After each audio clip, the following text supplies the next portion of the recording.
So back when I was a meteorologist in Mobile, Alabama, very active weather market. We got tornadoes, tropical storms, hurricanes all the time.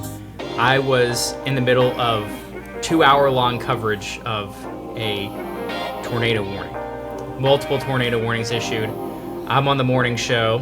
I had drank 20 ounces of coffee and before going on this. And for those folks who are coffee drinkers, I no longer drink coffee much anymore, but I used to when I worked that early morning shift. It can make you go to the bathroom, for sure, especially 20 ounces of coffee. And so I am 2 hours into a tornado warning. I'm by myself. I'm the only meteorologist. I am the only one covering this. And I have an anchor that is alongside me, like my co-anchor who just reads the news. But we just stop talking about the news and we talk about the tornado if that's on the ground. And I'm trying to signal to him. I step off camera. I'm still talking about the tornado. I'm like trying to signal to him that I have to go to the bathroom. And I'm just pointing at the door and I'm like jumping up and down off camera. No one's seeing this except for him. And I turn off my mic. He starts just talking about some damage that they found.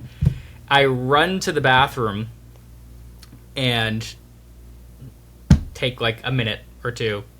Again, the mic is not hot at this point. I turned it off. He's talking about some damage, and I am running back in, like almost out of breath. He's finishing up. He's stalling as long as he can. I turn my mic back on and then walk back in front of the camera like nothing ever happened. But it was one of those points in my career. It's happened. That's probably the worst of the two times that has happened. But thankfully, I nearly avoided disaster. But looking back at it, it was probably one of the funniest moments of my career. And it's a question people ask me all the time. Like, what do you do when you have to go to the bathroom and you're on the news? You got to be live. Can't do anything. Try to be as graceful as possible. Yeah, and there's no second takes, right? I mean, it's on the airways as soon as it happens, right? So, and I mean, do you mind if we ask, was it number one, number two? Because I mean, coffee can make you do all kinds of things. That was just number one, thankfully. But there was another time it was number two. But thankfully, I was able to. That wasn't during a tornado warning. God forbid we had like a tornado warning. I was able to finish out that. I think it was like 5. It was like 5 o'clock in the morning. We just get on the 5 o'clock show, and I am basically standing up at the weather center and just looked like the most stiff person. I was stiff as a board up there, and I talk for 20 seconds, which is much shorter than what I should be, and I toss it back to the anchor, and then I run out the door. And 7 minutes later, I'm supposed to be back on camera, so I throw everything off and then come back on. Oh, yeah. Thankfully, I don't work the morning show as much anymore, so that's always a problem on the morning show, because I don't know about y'all, but in the morning it's usually my time to go. And it's an active clockwork. Weather market. Yes. Hey, I'm glad that in neither situation your mic was hot. Sometimes people forget. You could look at the viral videos of like sounds, like you'll be watching the news and you could go on like YouTube or something and you'll hear things on the mic that just don't sound right, and that's one of those. They're like, I can't stand Teresa. She's the worst. I can't believe they even let her on TV. Just talking trash, going to the bathroom, just grunting. I can't even imagine. That happened the other day. With you? A couple weeks ago, I was chatting with some of my coworkers about like coverage of a certain thing, and his mic. He was wearing a mic. I wasn't. He was wearing a mic, and it was hot, and it wasn't on air, but people in back in the control room heard, and actually it was still being broadcast to the anchor, and he could hear it in his ear, and then he comes back and was like, do you want to talk about this? It wasn't about him. It's about stuff in general, but he's one of our good anchors, so that we like a lot, and we like all of our anchors, but just talking about coverage and everything, and sometimes you just gotta treat the microphone like it's hot because it might be.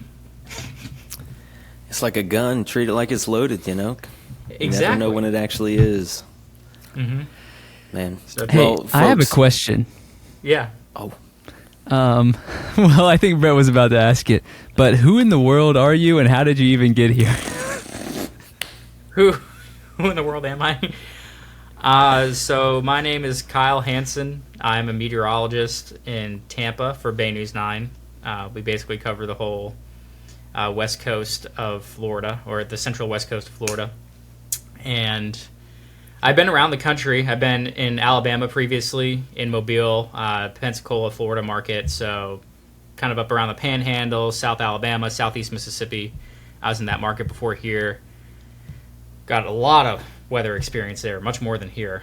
Florida is pretty interesting, but up in that part of Florida, the Panhandle and Alabama, you get a lot more tornadoes. We've had a lot more hurricanes. That was kind of a crazy experience. And before that, I was in El Paso, Texas. So that's my professional career, but I went to college in North Carolina State, and I'm actually originally from Massachusetts. So I've lived in many different corners of the country. That's kind of how it is with my career. If you want to be on TV, there are very few jobs.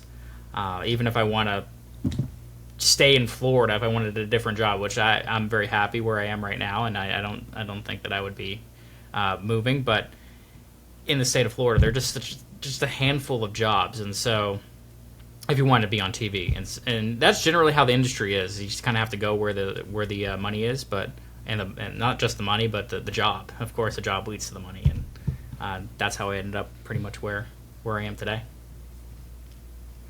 Wow. So it sounds like you wanted to be on TV, and meteorology is one of the ways in which you could achieve that. Or were you passionate about meteorology before you wanted to be on TV?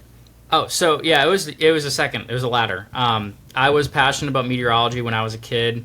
My dad used to take me storm chasing. I grew up in coastal Massachusetts, and so we would go down to Cape Cod whenever there was like a tropical storm or a post-tropical storm, because usually by the time they made it up there, it was kind of a remnant system.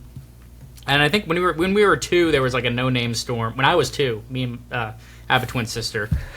My twin sister and I, and before my younger sister was born, one of my earliest memories is going out on the beach at like 2 years old and seeing this no-named storm in like September or October, and I guess it was kind of in me ever since then. And so I knew I always wanted to be a meteorologist, but I didn't decide until probably my sophomore year of college that I wanted to go TV, because I basically shadowed jobs at the National Weather Service, and I shadowed someone who was at a TV station, and the TV station just seemed a lot more interesting than the National Weather Service, because it can be a lot more creative on TV. And I'm a pretty good communicator, I feel like. I've gotten better over the years, but it's kind of one of my strong suits. And meteorology is obviously it's very scientific, and you need to get a Bachelor of Science, and not too many scientists out there are also good at communication. So I feel like if you've got the communication skills and you get the science background, and being a TV meteorologist is kind of the route. But I actually would probably not be, if it were me, I would not be on TV in anything else. Like I don't have a passion to be like an anchor or reporter. I did do that because I had to in the past. I did general assignment reporting, but I would not want to be on TV for any other reason, except for maybe hosting an outdoor show. That would be something I would love. But I was going to say, like, Golden Bachelor. I think you could replace Jesse Palmer so easily, dude. You look like you would be phenomenal at hosting that show. Oh, thanks, Brett. I appreciate it. Personally, I mean, Jesse Palmer's he's a Gator. I'm a Gator, but I'm not a huge fan of his anymore. But I think you would really excel on that particular show. I noticed you said that you're a meteorologist in Mobile. Me and Bo are from Milton, Florida, which is just outside of Pensacola. I'm sure you know. So yeah, we understand definitely there's a lot of hurricanes. We take the initial smack, and then the rest of the country just gets, a bunch of rain and wind after that. So that's pretty You cool. probably lived through some strong ones, I'm guessing. Yep, I would say Ivan was probably the worst. That was before your time because, well, it might not have been. I was a wee little lad when Ivan hit, but it was. Oh yeah, pretty, I remember Ivan. crazy. I wasn't in the business yet, but I was a kid. So yeah, that was a wild one for sure. So I did a little bit of research on you beforehand, a little bit of creeping, as they say. I don't have any social media, but I typed in Kyle Hanson, I don't know, highlights maybe, to see if you maybe played any sports or something like that. But this video of I think it was Gulf Shores maybe, does the mullet toss every year. And I saw that you were reporting live from the mullet toss, so I thought that was a pretty special event. that's another funny story, I guess. But that was probably my favorite live shot. Well, both of you should be very familiar with the mullet toss. The Floribama, it's a historic place, and yeah, for those who are not familiar, they have a competition every year, seeing who can throw the fish, a mullet, the farthest across the Alabama-Florida state line, and I threw mine 100 feet. So it was longer than most. I think I was like third place at that time in the day, but it just started like an hour before. So I was walloped after that. The real professionals came out, and plus I was on TV, and I'm like, I'm not gonna throw it as hard as I possibly can because I feel like if I really try to chuck it, it's gonna slip, and I'm gonna just embarrass myself on live TV. Oh yeah. And or you pop your shoulder out of socket on live yes, TV. something like that. That would be hilarious. That's one thing about the Panhandle is you will have people who dedicate at least 6 months of their life every year to win something called a mullet toss. It's just, there are people dedicated to stuff you normally wouldn't dedicate things to, and you celebrate that. But I'm proud of you for third place in the first hour. That's awesome. Yeah, after that I was long in the dust, but it was a fun time. Well, I should say this as well. I know you said you were in El Paso. Later in the show, we're going to do Song of the Week, but I think last week, maybe 2 weeks ago, my Song of the Week was El Paso by Marty Robbins. Not sure if you're familiar. Oh, I love that. But it's an absolute classic. Mm-hmm. So that's a little bit of a coincidence. But yeah, Bo, I don't know if you want to kind of get into the interview part of it. I know we've kind of been grilling you with some questions already, but we've got some fun little questions cooked up for you, and you've already shown that you're an interesting cat. So we're hoping to dive a little bit deeper. Okay, great. Yeah, before I ask you a weather question, I want you to share 4 things about yourself outside of your career that would define you. That's a good question. I would say my passion for the outdoors is probably one of the bigger things. My passion for fitness as well. Those are a couple big things. I think most meteorologists like being outside, and that's kind of what gets us interested. Let's see, 2 other things here. I would say,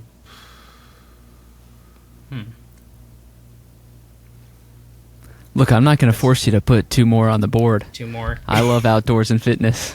Outdoors, fitness, defining characteristics. I don't know. I ask because I was looking at something, and it posed the question, what does Kyle do outside of work? And I'm reading right here, and you can tell me if this has changed. The golf course, at the beach, paddleboarding. Mm-hmm. He's also a big fan of traditional country music and two-stepping. That's on there as well. Yeah, I'd say the country. I am a big, so I will say I love country music, and I have very strong opinions about country music. When it Tell comes, us. Yes. So I grew up I was born in the 90s, and my dad was really into 90s country at the time, of course, and that's what I grew up on. And so I grew up on the George Strait, Alan Jackson, Clint Black, that era of country music.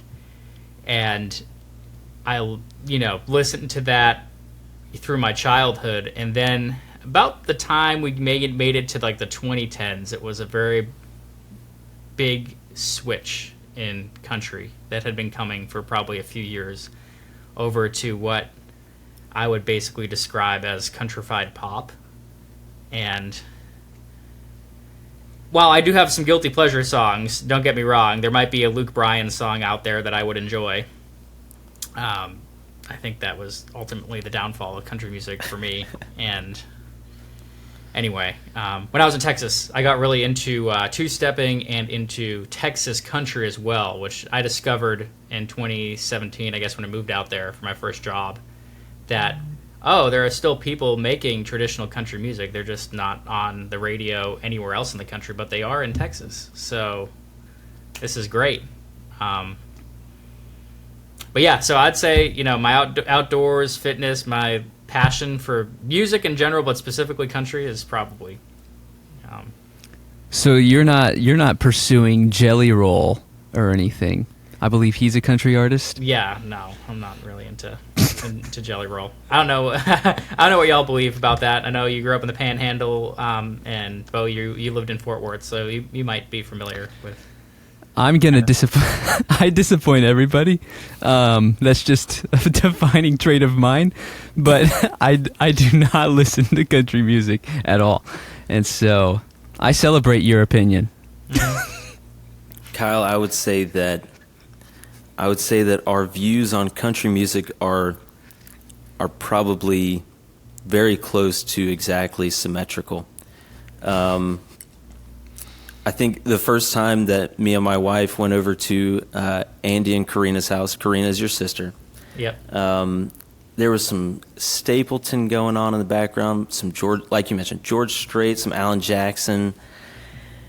And I was like, man, I don't know who put together this playlist, but it's incredible. I mean, this is stuff that I listen to on the daily. So, yeah, we've got a collection of songs that we listen to every single week. And if you tune into that, you'll find that there's definitely a lot of traditional country music. And I feel you. Look, I feel like, there's no point in turning on any of the country music awards or anything like that, because it's just going to be, it's like rappers pretty much, bro country, pop country, not to get too far into the, into the whole country debate, but it's pretty sad. It's definitely pretty sad. And don't get me wrong, there's people out there that are making good music, like you said. But the vast majority of the mainstream country is pretty pitiful, if you ask me. Yeah. And I think compared to like other genres too, it has like a little bit of an identity crisis today, because you could hear one song and then you could hear the next on like a radio station, or even at CMA Awards, and they're two basically different genres of music. So like Dan and Shay and Chris Stapleton, I wouldn't even put them. They're both considered country, but they're basically two different genres of music, in my opinion.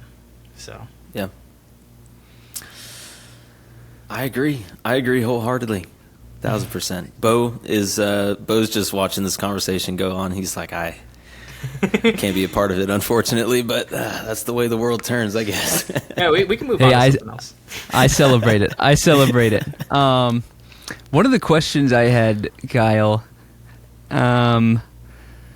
it's, how people say there's a 70% chance of rain, there's a 60% chance of rain, there's a 100% chance of rain.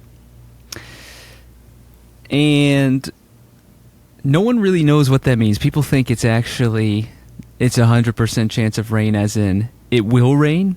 Now, I've heard differently, but I've never actually taken the time to research. And I thought there's no better person to ask than you. And so if I said there's a 50% chance of rain in Gainesville at 2 p.m. tomorrow, what does that mean? That means that there is a 5 in 10 chance that you're going to get rain if you are in Gainesville. Now, I'd say for a specific, it's an interesting concept, because if you look at your app and you look at, like, say, a TV forecast, the way both of those forms of media get to that number are different. So personally, if I'm forecasting for the Tampa Bay area and I forecast a 50% chance of rain, I'm going based off of coverage. I'm going based off of, about half of the area will get rain. It's going to rain, and I think it's going to rain in about half of the area. And it's not exactly that, because we're never... there are a few times we're 100% confident. If we are less confident, so like if I'm 80% confident that it's going to rain in 60% of the area, I'll probably go for a 50% chance of rain, if that makes sense. Oh. So it's like it seems as if a little deception's going on. I'll be honest with you. It's an equation. But if you're looking at your app and how it gets there, there's an algorithm that it uses, and it basically will take a bunch of different model runs or different versions of the same model of its algorithm, and basically take the percentage of those that bring rain at your exact location in, like, South Gainesville, and take that, divide it by the total number of runs that they provide, that algorithm or model provides, and then multiply it by 100, and that's what's going to get you your percentage. That's how they might arrive at a 47% chance of rain. But it legitimately is that is a chance that it's going to rain at your house. So it's not a guarantee that it's going to rain in that sense.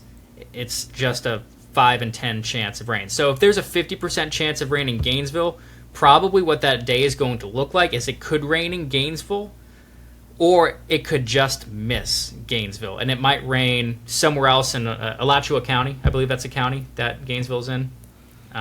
You're good. It might, precise. You're good.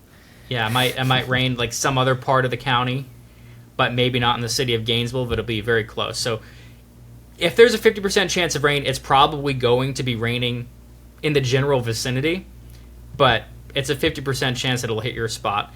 And both of you live in Florida, you know how it is in the summertime. It could rain in one part of Gainesville and not in the other, or any town, really. That's how it can be here in the summertime. You know what? That really cleared things up for me. I feel pretty fulfilled after that answer. It was kind of a long answer for the question, but hopefully people get that. This podcast is not about... We are not good at short answers in general. That's the truth. That's the truth. Yeah, no, I think I definitely understand what you're saying, but I think there's maybe it's just where I come from. People just don't really trust corporate media in general, and I think a lot of times that flows down even to the meteorologist level. So I think when you say there's an 80% chance that 60% of the county is going to get hit, and you say 50%, you're going to have some folks out there that are like, is he just pulling this out of his rear end? I mean, look, honestly. Yeah. But look, you've got the degree. Who are we to be challenging you on that? But yeah, no, I mean, it's certainly, like I said earlier, that it's an industry. There's a lot of mystique around your particular position. I'd love to know what is the day in the life of Kyle Hanson look like? You know what I mean? Like work or outside of work too, or? Work. I'd love to hear. I mean, you just show up and talk about the news for a few hours and go home, or? Yeah. I mean, is there some other research you got to put into it? So basically, when I get up, the moment I get up out of bed, if I'm working that day, and even when I'm not working on these days, I will look at the models first thing on my computer, on my phone. You can go there are websites. I have a subscription. We have access remotely to like some premium models from work. They give us accounts for that, so we can look at a bunch of different models. Some are available for free for the public, and they may be a little bit delayed, but we can get we have a service that I can basically access them from anywhere. And so I look at those first thing in the morning before I even make breakfast. And then after I get to work, looking more at that, I will look at a bunch of different models for like temperature, highs and lows, because you have to fill out the 7-day forecast. That's probably the biggest thing that we do is, what takes the longest for us to put together.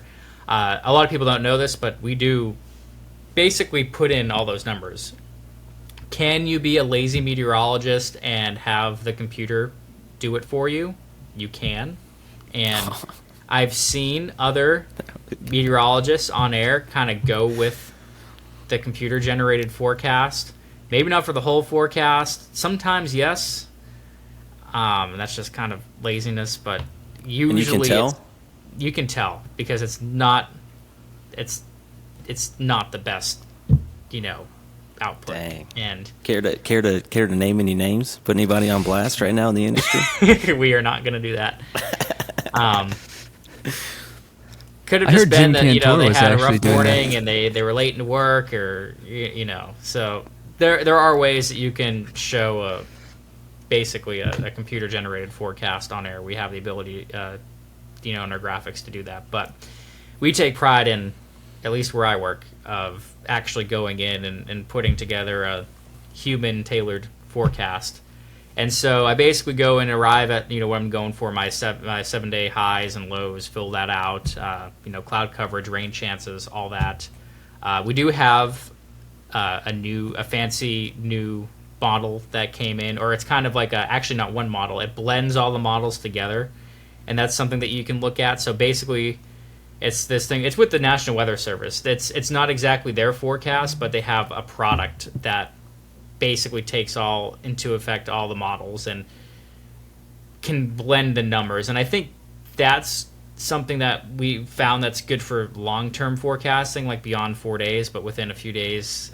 Usually we're kind of going off of more what we think with, okay, we've got this trough of low pressure coming in here, we've got a high sitting over here, we know in this pattern, if we have an east wind and a sea breeze building in the afternoon, we're going to get a whole bunch of afternoon storms in Tampa, so we're going to up the rain chances, So part of it is looking at the models and what they say, and part of it is also just pattern recognition, and especially the next day or two or three, we will probably be a little bit less reliant on a model than we would be for long term.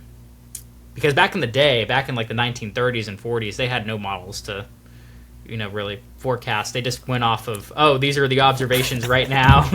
Yeah, something like sticking a finger up in the air and seeing the wind.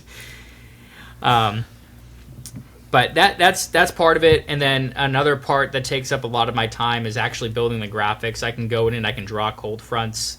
I can, based on how busy I am, I can be fancy with the graphics if I want to. If I have a lot of time, I can build some extra frames. It's like almost like a PowerPoint, but weather version. It's like a very professional version of PowerPoint, and I go in and I'll do that. And so I get ready for the show. We've got that. On a normal day, I'm also doing the newspapers as well. We have 3 different newspapers we work with, so I type up forecasts for the Bradenton Herald, in Citrus County, Florida as well, in the Tampa Bay Times. We do a written forecast, and so I'm usually in charge of that most weekdays, and along with our website as well. So our website, we have a daily article, and our app, we can actually go in and we can change. The biggest thing we change are the rain chances. We'll go in and we can update the rain chances. So if we disagree with the model at output, we can go in and we can do that ourselves. So, but yeah, I'd say what else? Sometimes I will also occasionally do weather stories, weather explainers, when we have more downtime. So it won't necessarily be anything that's live, but it will be something that we record. It'll be like a special segment. I'm explaining, how do we get storm surge? Go down to the beach, and they might send me out down to the beach, and graphics team gets with me, and we make a beautiful little explainer on why water rises in the first place, and just something like that. That's just an example story, but a whole bunch of different topics we'll do. Why do the leaves change color? All that. So. We had a question. Someone submitted it to us because we've talked here about high tides in the past, high tides and low tides, and you bring up a fascinating point. Why is a tide, or how does a tide happen? Because the way we've thought, and it's been explained probably wrongly on this podcast, is it has something to do with the moon. Yeah, it you're does. correct. Let's go. So whenever the moon is full, does the tide get to a certain level? Is it really just there's an 80% chance that 60% of the tide will be high? Is it that kind of situation? What are we rocking with?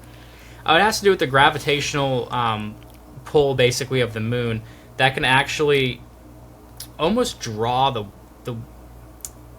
water like up a little bit and back down, and kind of goes, and the tide kind of coincides with the moon as well around the globe. And so depending on where the moon is, the water's kind of being brought up because of that gravitational force with the moon.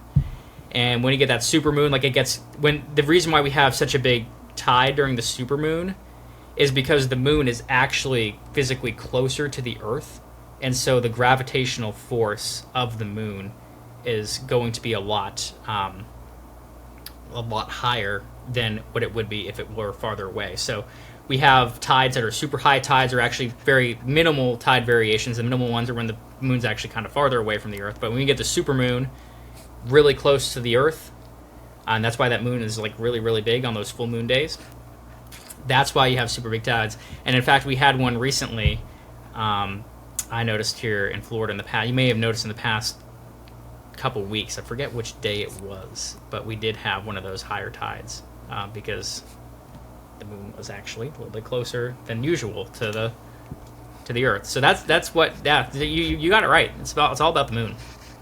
So you would say the bigger the moon, the higher the tide.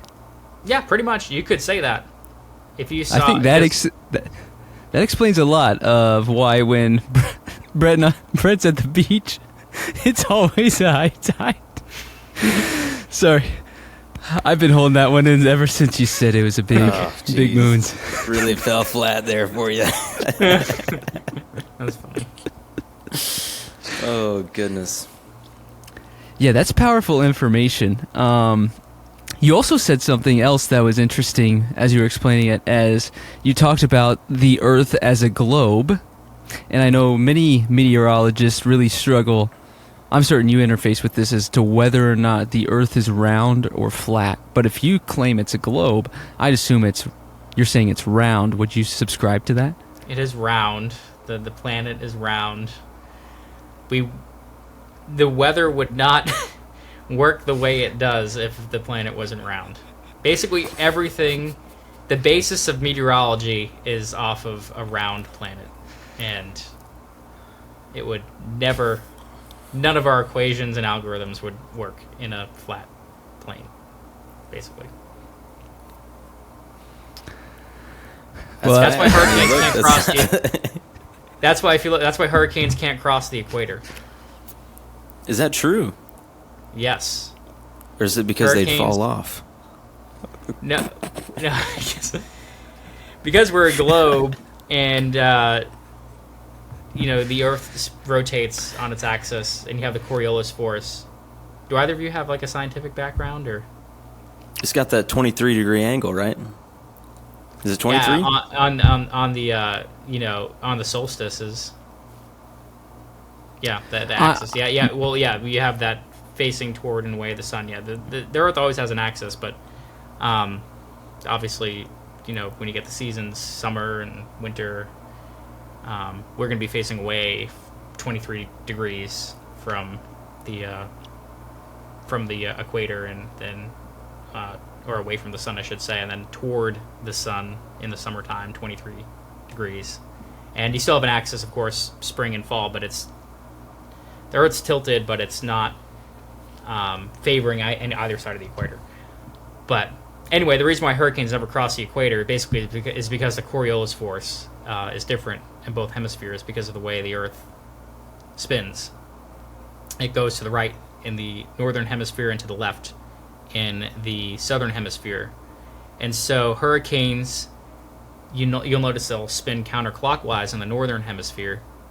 But if you were to look at a hurricane in Australia, it would be spinning the other way, clockwise.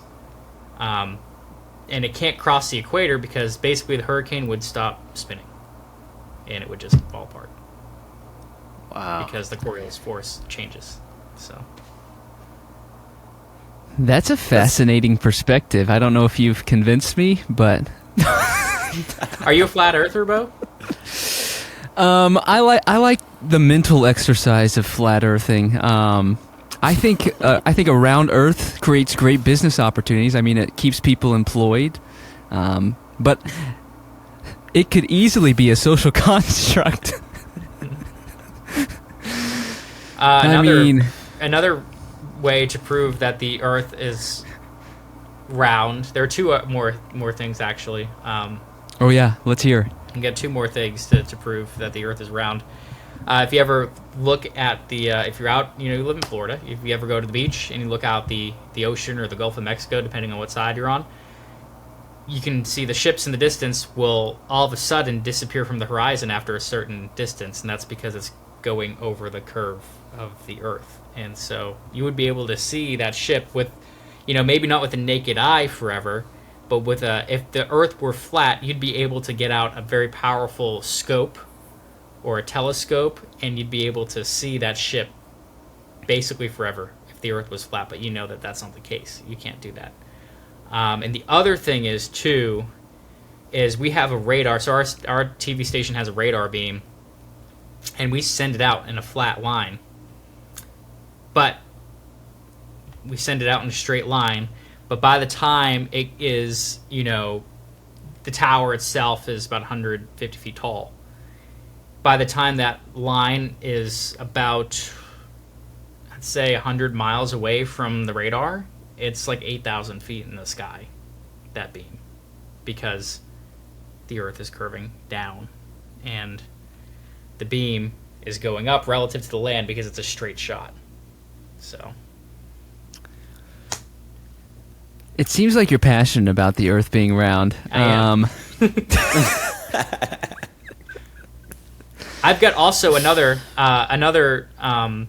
example that's a little bit less. It's about the Coriolis force, but it's a little bit less friendly to. I guess I don't have to do it in a graphic way. You know how Hey, do it in a quite frankly way. Are either you like into guns, shooting? You shot like rifles, long distance shooting? I've done it before. Yep. Okay. Well, at least this proves that the Earth is spinning. And if you ever play Call of Duty, if you remember Call of Duty 4, there's like a mission where you're a sniper and you're supposed to, you have a target. I'm going to try to keep this PG-13, I guess. And they talk about how you're shooting, how you have the Coriolis force, how you have to count, basically keep in mind that bullet's going to move to the right when you shoot from very far away. And that's true if you ever talk to someone who is like a sniper in the military, how if they're taking really long shots like a mile away, how they have to factor in that the bullet is actually going to technically move to the right while it's in the air because of the spin of the Earth. At least if they're in the northern hemisphere, and then the southern hemisphere it goes to the left. So you can talk to a sniper about it. I'm not an actual military sniper, but it's that proves at least the Earth is spinning. So That is true. It could be, it could be spinning like a plate in a microwave, but no, I'm kidding. One thing that I, kind of getting away from the flat Earth, going more to hurricanes, I follow this guy. He's got a weather page. It's called Mike's Weather Page. Not sure if you're familiar with him. Oh yeah, very familiar. Oh yeah, I love Absolutely. Mike. He's from, I believe he's from the Tampa Bay area. So. Yep. SpaghettiModels.com. Shout out Mike's Weather Page. does a little hour on his Facebook with his pug in his lap most mornings. But he goes out and he gives us access to all of these different links, to all the different models. You've got the pressures and the water temperature and all that stuff. I have no clue really how to decipher any of it, but I notice when I look at these models, there's 1,000 models that are showing this hurricane curve, going directly towards the panhandle 99% of the time, right? And then you see that the Euro model has it hooking hard west, going straight to Galveston. And you're like, what are these is it Europeans that are running this thing that don't know what they're doing? Or what are we looking at with the Euro model? Because it seems, honestly, pretty useless. Well, it's actually, there's a battle between the Euro and the GFS. So the GFS is the American model, the ECMWF is the European model, and that is run out of the United Kingdom. And that's basically they actually technically have, so that model has a special power source to the computer it's tied to, and its own. I don't quote me on this. I'm not sure. I think they either have its own electric grid or they beefed up the electric grid to support that model. I don't think we actually even have the infrastructure with our current system in the United States. I'm sure we could build it up to run a model like that. Basically, it's a higher resolution model than the American model. So these models they average the whole Earth in a bunch of different grids. And the European model is a 9 square kilometer grid, and the GFS model is a 25 square kilometer grid. Both of these models are global models, though, so they model the weather around the world. So it's not like they're modeling the weather in just their corner of the world, like the GFS.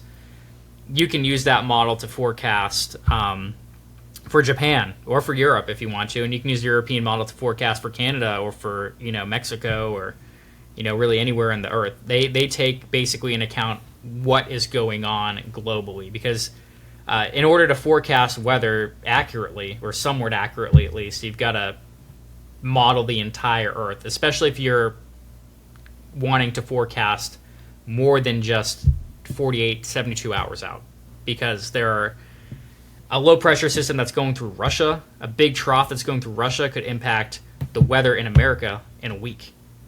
So you've got to be able to model that accurately. Now, the reason why all the models are different, why the European might be different than the GFS, is they have different algorithms. And in fact, because they have different grids, they have different initial conditions. And so we will never be able to 100% accurately forecast the weather unless we had a perfect initial condition of every square inch of this Earth.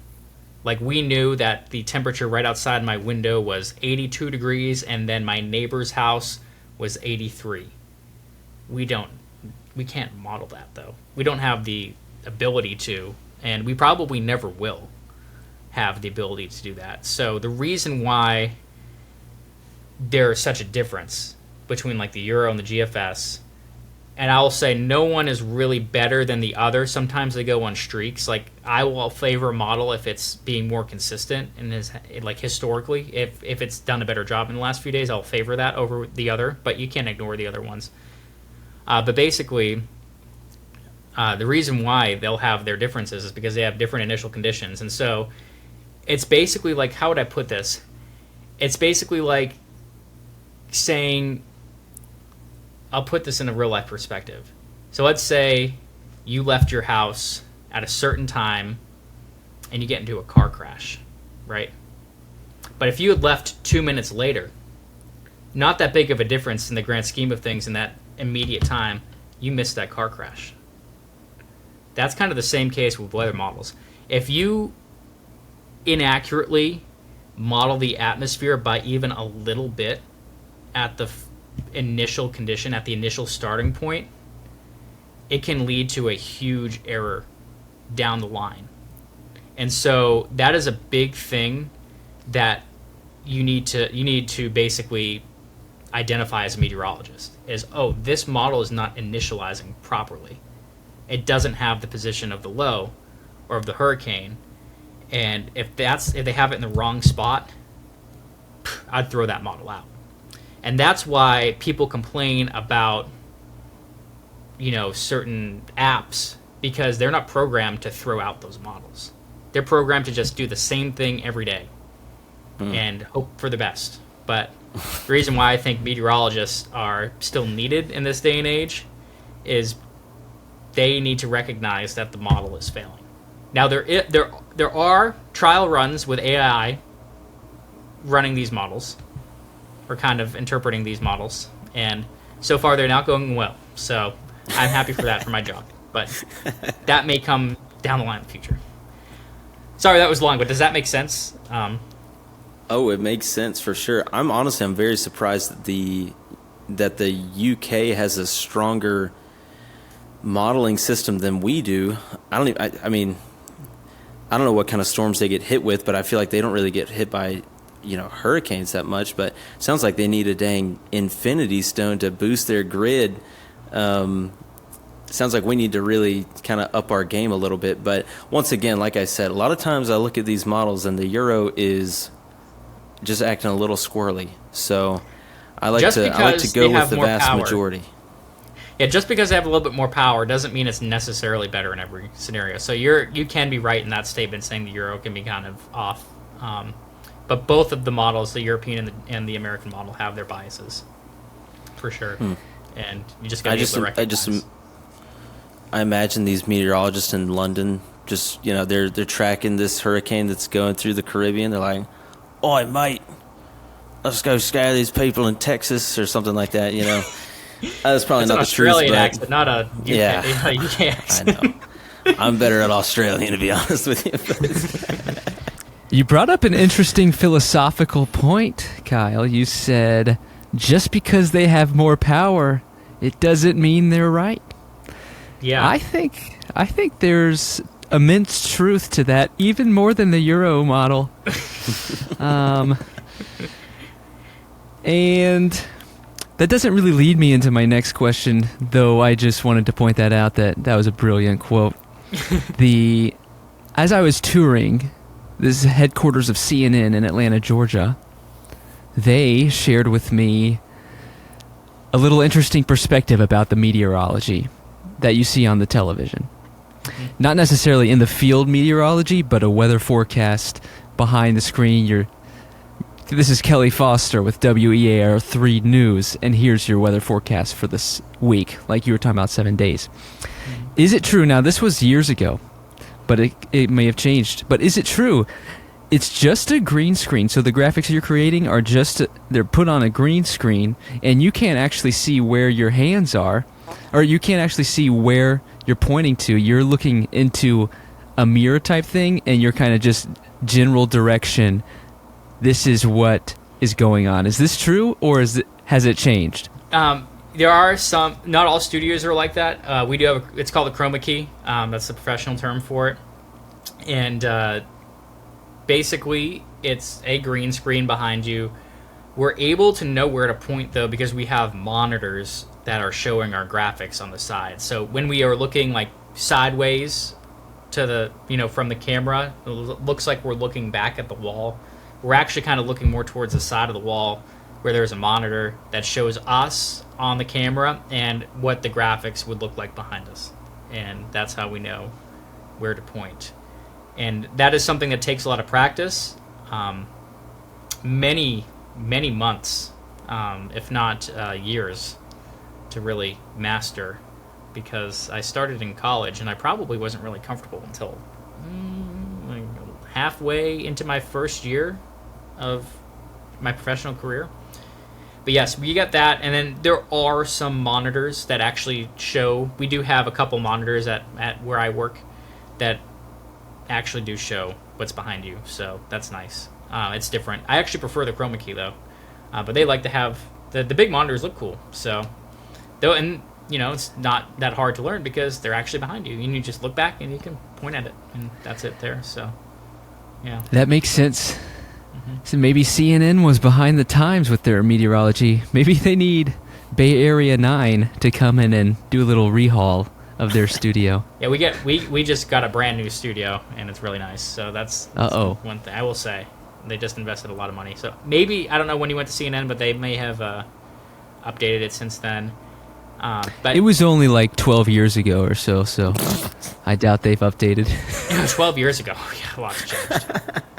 So, yeah, 12 years ago, the technology was, I would say, Yeah.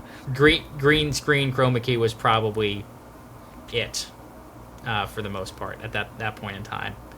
The monitors and all that stuff really haven't become popular. I would say the last like 4 or 5 years is when they really become popular. So. Well, you brought up, as you were talking about how you became passionate about meteorology, you were sharing that you went on storm chasing with your dad, and you said about these no-name storms. We chase these no-name storms. And one of our listeners submitted this question is, who names the storms, and if there's any way, is there any way we can do it by vote? What do you think? I would be nice if you could vote on it. Well, technically that's kind of how it's done, but it's done with the World Meteorological Organization. So the names are basically already set, and it's on a rotating list. It's every 6 years they change. So it's on a 6-year list. So the names that we have for this season will be the same names we have in 6 years, unless the storm gets retired. You get a powerful storm, like when Michael hit the Panhandle, Mexico Beach, like that was a retired name. Basically, Katrina, you have representatives. Classic. What? Katrina, they hung her jersey up, dude. They retired that one, I'm pretty sure. Yeah, Katrina as well. Yeah, a lot of powerful hurricanes have been retired, but it's the World Meteorological Organization. There's basically a group of meteorologists that represent different countries. So for our season in the North Atlantic, you have representatives from Central America, from Mexico, from the Caribbean, and from the United States, and even Canada. And they all basically decide on names. So you'll hear a lot of like Spanish names because, we have storms that in the North Atlantic that impact a lot of Spanish-speaking countries, and so you'll get like a Joaquin, for instance, or Ernesto this year was a hurricane. So you'll get a lot of that, and then you'll get just your typical American-sounding names. So that's just kind of how it is. You have a bunch of different countries, and they decide upon it, but unfortunately, we cannot vote. Us normal civilians are not able to vote on the names. Yet. Yet. It seems like we should return some of the power back to the people. Like, we're the ones out here actually getting obliterated by these storms. The least they could do is let us name the storm, you know what I mean? I think Florida, should have its own representation because we get hit by the most. Out of any state in the U.S., we get hit by the most hurricanes and tropical storms. So, Is that because of the Gulf of Mexico and the Atlantic converging? Is it closeness to the equator? You kind of put it. You kind of put it in a good way there. You kind of explained it well. We're basically a peninsula that sticks out with a body of water on either side, so you can get storms that form on either side of the state, and we just kind of stick out into the water in the southeastern United States, and so usually that puts us in the path of a hurricane. Another spot that gets hit quite a bit is North Carolina, the Outer Banks, because you look at a map, they kind of stick out into the Atlantic. Louisiana also disproportionately gets hit by hurricanes. It's Florida, Louisiana, then North Carolina, I believe, for the top 3 states that get hit by hurricanes. And it all has to do with how they stick out and their geographic location. But Florida, by far and away, gets impacted the most out of anywhere in the United States, and that's because we just are a peninsula that sticks out into the Gulf of Mexico. Texas gets a little protected in this time of year because now you start getting cold fronts to come down. And actually, this is what happens in October and November, is you'll have fronts coming down from the plains, cold fronts coming down from the plains. And if you have a storm that's in the Caribbean and it's going west, basically those fronts are what will hook it into Florida. So Texas, it's rare for them to get hit with a hurricane, say in October or November. It's more likely Louisiana east, because you usually have fronts coming down from the Rockies and from the plains, and those are what will maneuver hurricanes when they get this far north. And that's why you see them hook to the right so often, are these cold fronts that are pushing them.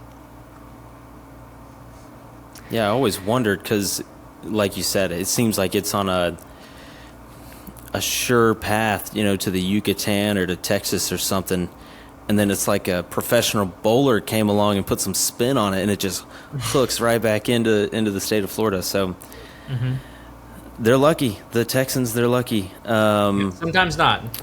When it comes to like early season, Harvey was a big one, and yeah. Harvey was this time of year.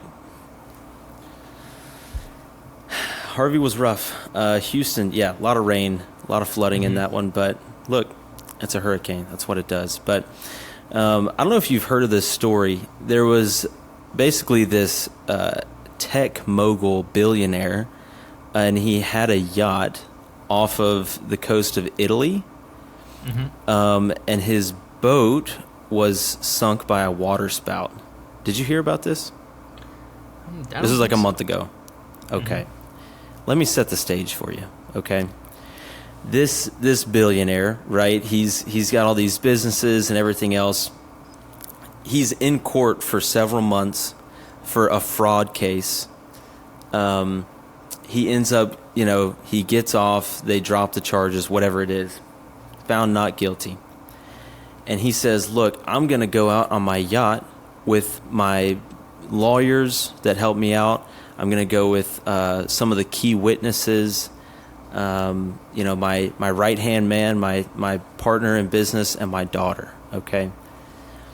The day before they go out on the boat, his business partner dies in a car crash.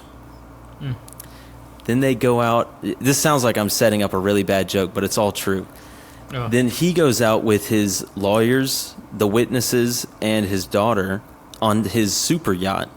And then a water spout comes through and sinks the boat and kills him and all of his cronies, essentially. But there was 22 people on board.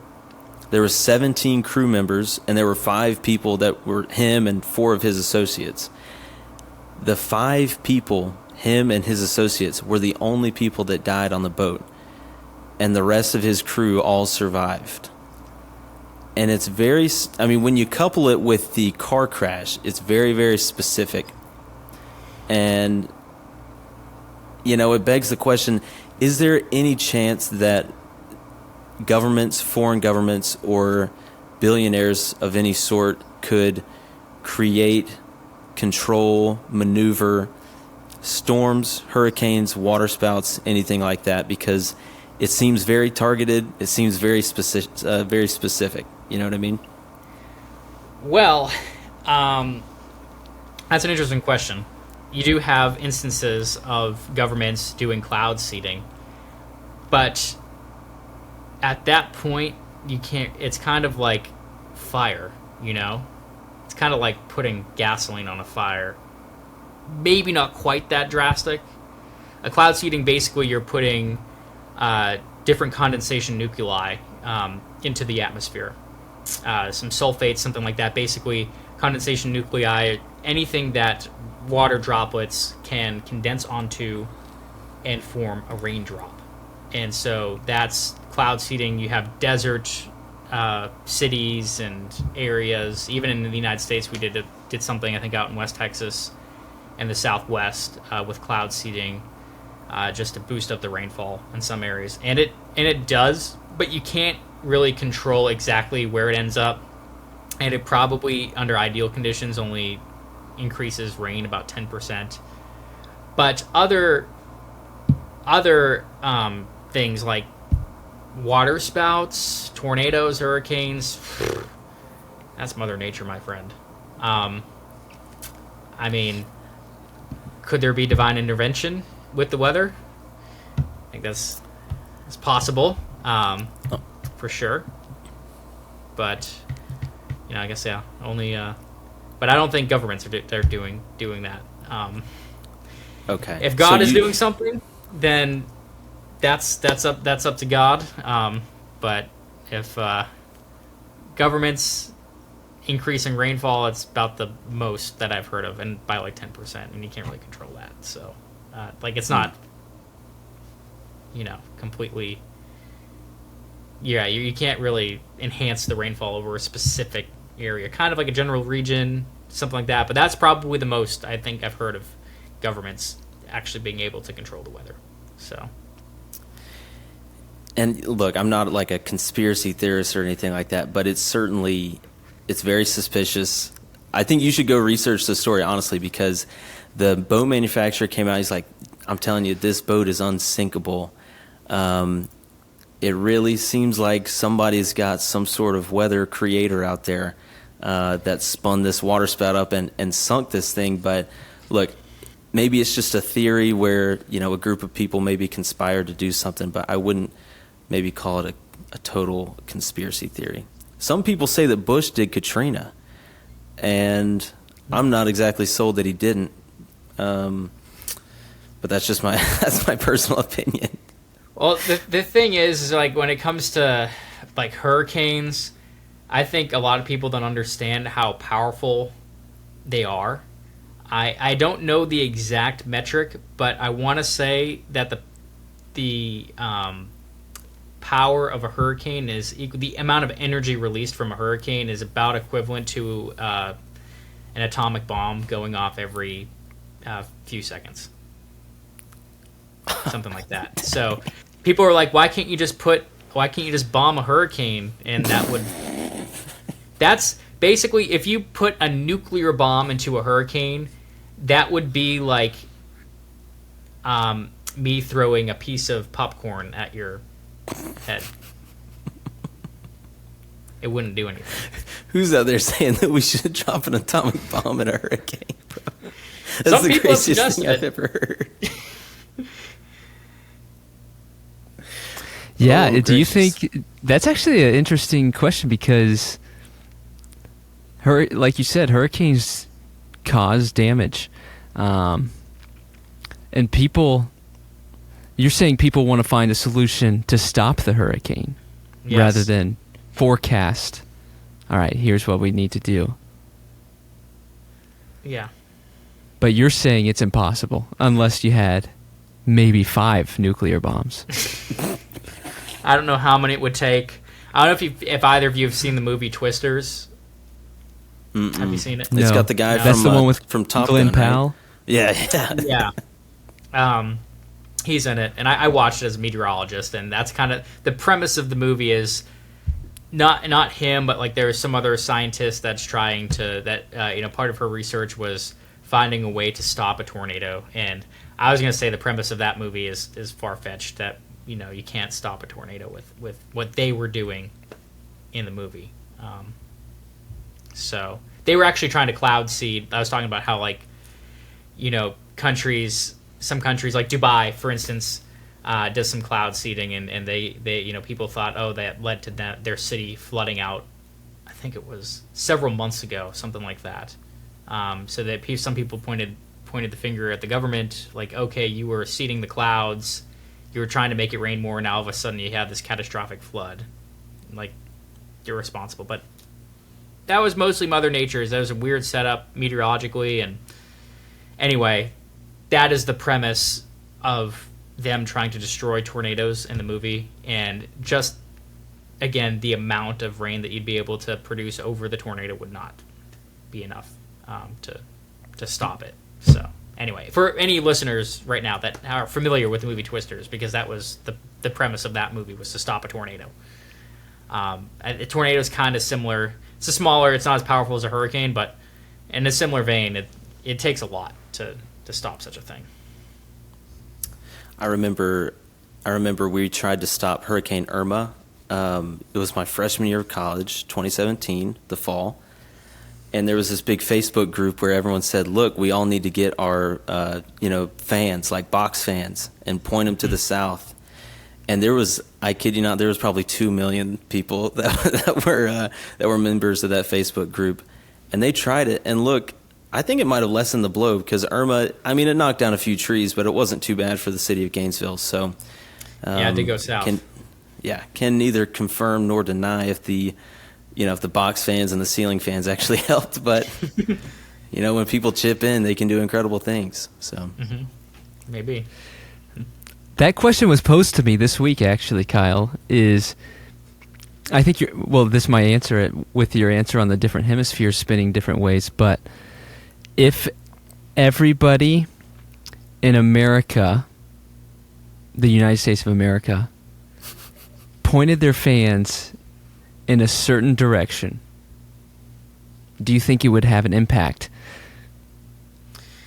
No, because a hurricane is steered mostly from the upper level winds. So basically you would have to have these fans about 20,000 feet up, something like that. If you want, you'd have to find a way to get them up to like 20,000 feet. Huh. Well, Delta, they've got all their flights shut down anyway, so. And you need a big fan. Lots of fans. There are steering winds up there. Cold fronts, troughs that come through that have winds up there, and that's what turns a hurricane. Ultimately, it's wind and pressure differences. That's. So you're saying there's a chance. The pressure differences cause the wind. So if you found a way to change the pressure in certain areas, I guess you could theoretically change the wind on a larger scale, and that's something that you could do. Like you could, instead of like a high, you could over this area of high pressure, you could find a way to drop the pressure and then change the wind, and that'll. You know what they say about pressure? Pressure makes diamonds. It makes diamonds. It does. And I love pressure. That's right. Bo, do you have any other questions? Yeah, really, I only have one more question, and I don't know if it has to do with meteorology at all, but I did think it was an interesting connection. And I don't know if you have any thoughts, but your name is Kyle Hanson. That's normally I wouldn't share first and last name, but to be frank with you, it's all over the internet and you're on television, so people know you. And another guy that's on the internet and on television's name is Chris Hansen. And the past week or so, I've been following some pretty sad and interesting stories about Sean Combs, also known as Diddy, also known as the Diddler. And to be quite frank, the Diddler, I'd say he's a villain. But I didn't know if you had any thoughts on the Diddler, how the whole situation's going down, if you've researched it, if it's affecting the weather at all. I'm assuming not, but... Are you asking me to catch the Diddler like Chris Hansen?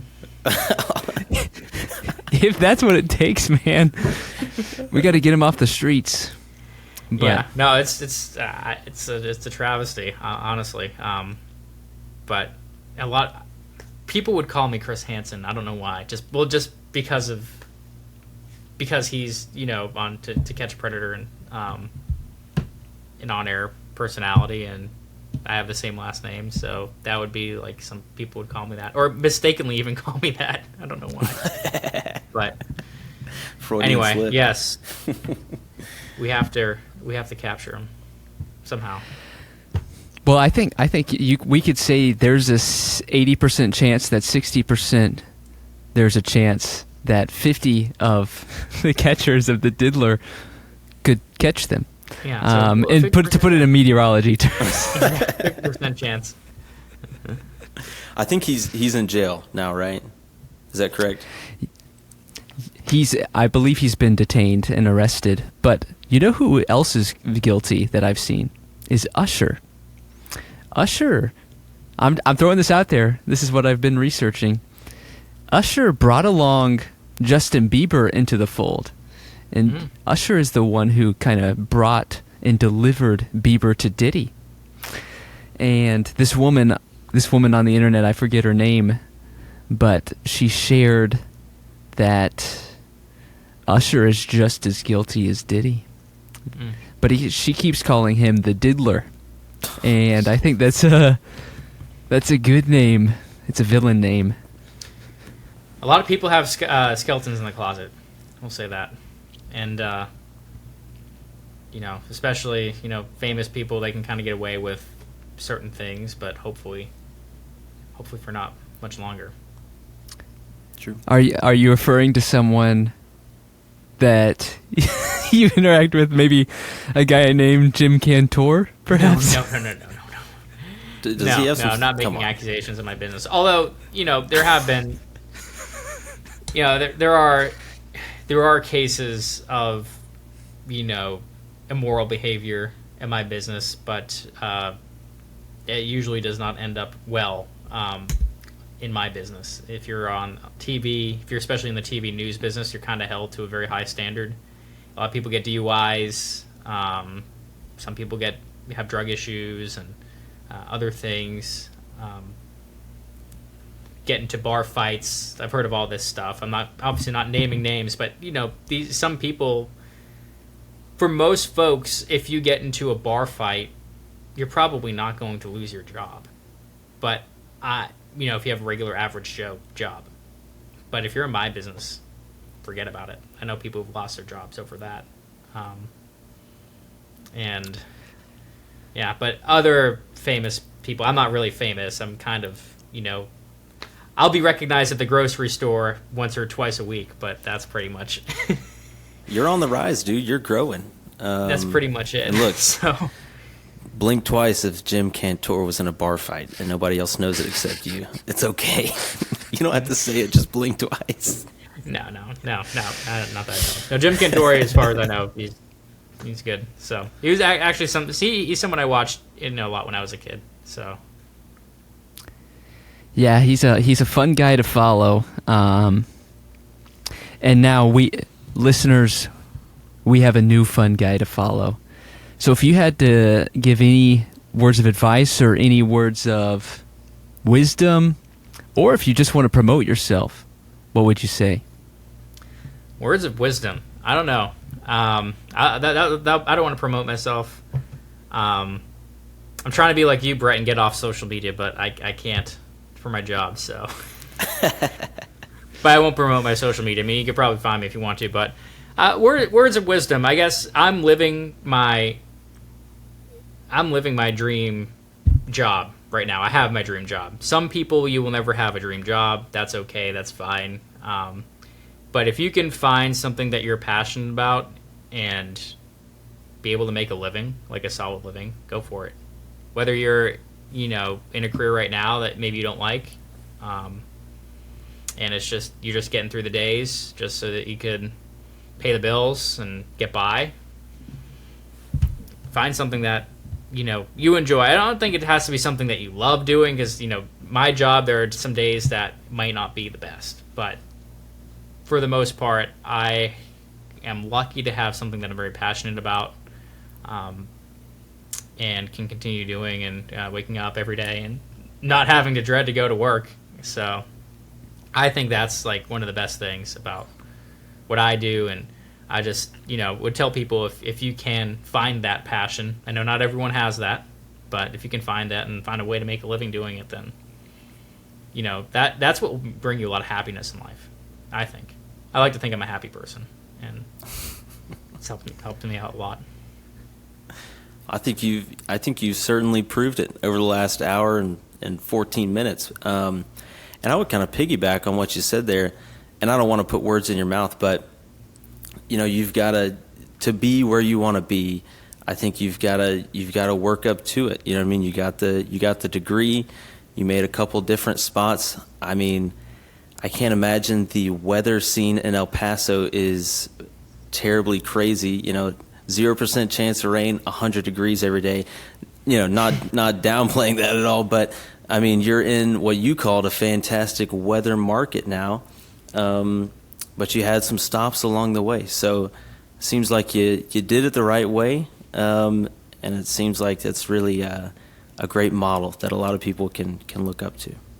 Yeah, well, thanks, Brett. Yeah, it definitely starting out, it's not great. Pay is not that great. Pay is very low, and it gets better over time. Your job gets better. I do more work that I love today than I did in El Paso, and I get paid more. So it's a wonderful thing. So it takes some years of sacrifice when it comes to your social life and your family time as well, but I wouldn't have had it any other way.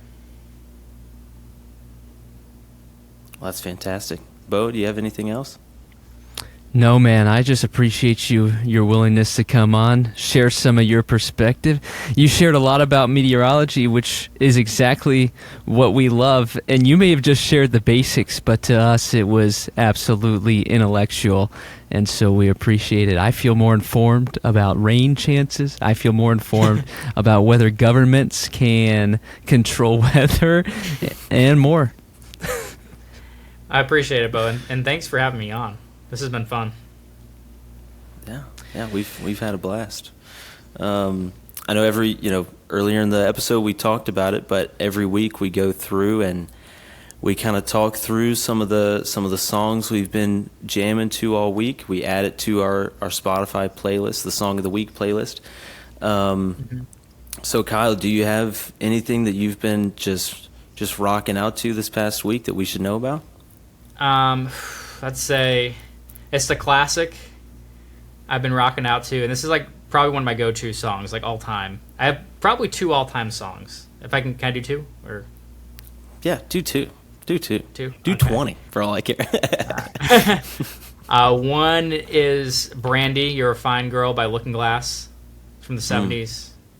That song, and then another one is more niche song. Texas country. It's called 7 and 7 by the Turnpike Troubadours. Both of those songs are kind of, I'd say, my anthem in a way. But those are some that I've been rocking out to. How about y'all? That's a beautiful word. That's a beautiful word. Bo, what do you got? I was looking for it. So you go. All right, I'm gonna go. My song of the week, this past week I've been listening to, Kyle, kind of like you said, been listening to some classic country, some southern rock.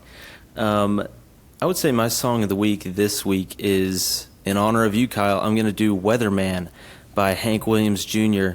It's a little slower. It's a ballad, but, man, it'll get you every single time. So that's my song of the week.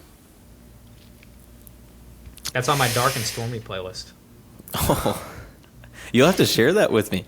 You'll have to share that one with me.